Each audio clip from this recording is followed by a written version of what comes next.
ছেলেরাই যেখানে সেফ না সেখানে মেয়েরা কতখানি রাস্তায় ওপেনলি চলাফেরা করতে পারবে? I don't know. তাকে হেনস্থা করার মূল পথ হচ্ছে বড়বাহিনীর কাছে এই সামাজিক যোগাযোগ মাধ্যম। আমরাও মানুষ, এটা যেন সরকার নিশ্চিত করতে পারে, এইটুকুই।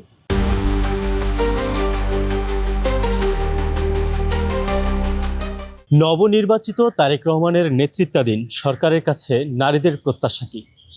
সামাজিক বুলিং বন্ধে কী ধরনের পদক্ষেপ প্রয়োজন সেই বিষয়ে জানব নারী শিক্ষার্থীদের কাছ থেকে। বাংলা নিউজের নিয়মিত বিশেষ আয়োজন মত দ্বিমতে আপনাদের স্বাগত। সাথে আছে আমি বিল্লাল হোসেন স্বাধীন। চলুন সাধারণ নারীদের কাছে কথা বলি, জানিস নতুন সরকারের কাছে তাদের প্রত্যাশা সম্পর্কে।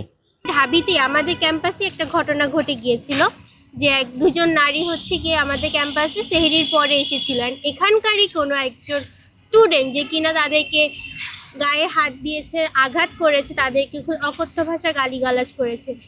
ব্যাপারটা কেন একজন নারী কি তার নিজের ইচ্ছে মতো কি তারা বাইরে বের হতে পারবে না? বা তাদের নিরাপত্তাটা কে দিচ্ছে এখানে? যেই ছেলেটা এই কাজটা করেছে, যিনি সে যেই হতে পারে যে কোনো ডিপার্টমেন্টের, কেন তাকে আইনের আওতায় নেওয়া হচ্ছে না? কেন এগুলো এখনো সরকার নীরব? সামনাসামনি হয়তো এসে কথা বলতে পারবে না কখনই, একটা ওয়েল স্ট্যাবলিশড মহিলার সামনে সে কখনই কথা বলতে পারবে না, কিন্তু তাকে কোথায় ট্রল করা হচ্ছে? আমাদের ফেসবুক সেকশনের কমেন্ট সেকশনে, ফেসবুকের কমেন্ট সেকশনগুলো যদি আমরা দেখি, এই আইডিগুলোকে স্পেসিফিকলি আপনারা মনিটর করতেই পারেন, কিন্তু করা হয় না।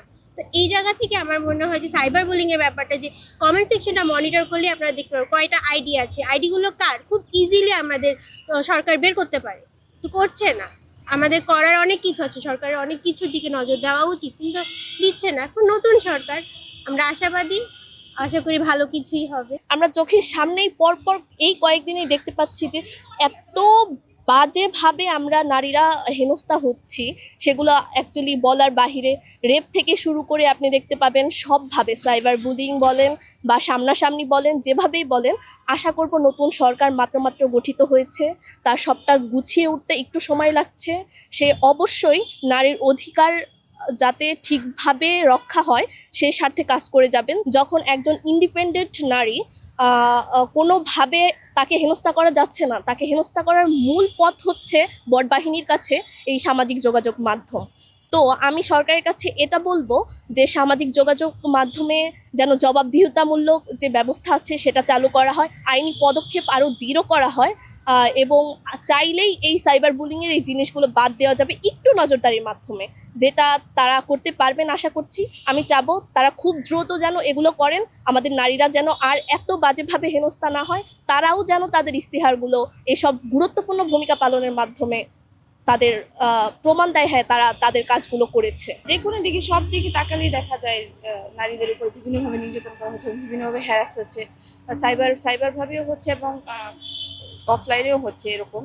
তো এইভাবে যদি প্রতিশ্রুতি দিয়ে যদি কথাগুলো না রাখে, তাহলে তো আমরা মেয়ে নাগরিক হিসেবে আমরা কোনোভাবেই সুরক্ষিত না, এবং বিভিন্ন জায়গায় আমরা সুরক্ষিত ফিল করতে পারছি না। যেমন আমাদের ক্যাম্পাসে আমরা নিরাপদ না, বিভিন্নভাবে আমরা হ্যারাস্ট হই, কোনো জায়গায় সেফভাবে জার্নি করতে পারি না, বা বেশি রাতে আমরাও বের হতে পারি না। এটা খুবই বাজে বিষয়। যেমন আমাদের ক্যাম্পাসে আমরা বের হতে পারি না, এটা কেন হবে? সব জায়গায় তো আমরা সবাই সমান, ঠিক না? নারী পুরুষ সবাই সমান, এটা সব জায়গায় বলা হয়, কিন্তু কাজে দেখানো হয় না। তো আমরা চাচ্ছি যে এইটাও আমাদের, এই অধিকারটা আমাদের দেওয়া হোক, যে আমরা মেয়েরাও ছেলেদের মতোই সমান। আর বিভিন্নভাবে আমাদের সেফটি ইস্যুটা নিয়ে অনেক প্রবলেম হচ্ছে। সেফ ফিল করি না, ওই সেফটি দিকটা আমরা চাচ্ছি আর কি। ছেলেরাই যেখানে সেফ না সেখানে মেয়েরা কতখানি রাস্তায় ওপেনলি চলাফেরা করতে পারবে? I don't know. এখন আমি তেমন কোনো চেঞ্জ দেখতে পাই নাই, আশা করি সামনে চেঞ্জ দেখবো। আমি ওই আগে যা ছিল এখনো তাই দেখতেছি, খুব বেশি চেঞ্জেস আসলে দেখতে পাচ্ছি না। আর আমার মনে হয় কি যে ওনাদের নতুন আইডিয়াজ নিয়ে আগানো উচিত। ওই সেম রাজনীতি আসলে এখন করাটা উচিত না। যুগ অনেক চেঞ্জ হয়েছে, মানুষ জিনিসগুলা বুঝে। আর আমার মনে হয় কি এখন নিজেরা একটা আইডল হয়ে যাওয়া উচিত, যে ঠিক আছে আমি আমার ক্ষমতায় থাকা অবস্থায় এরকম ভাবে ক্ষমতায় থাকা অবস্থায় দেশ চালাই গেছি, পরের জন যেন এর চেয়েও বেটার করে, এরকম একটা ব্যাপার হওয়া উচিত। আমার মনে হয় ওনারা এত বছর স্ট্রাগল করে এত বছর পরে ক্ষমতায় আসছে, ওনাদের দেখায় দেওয়া উচিত বাংলাদেশকে যে আমরা অনেক ভালোভাবে দেশটা চালাই গেছি।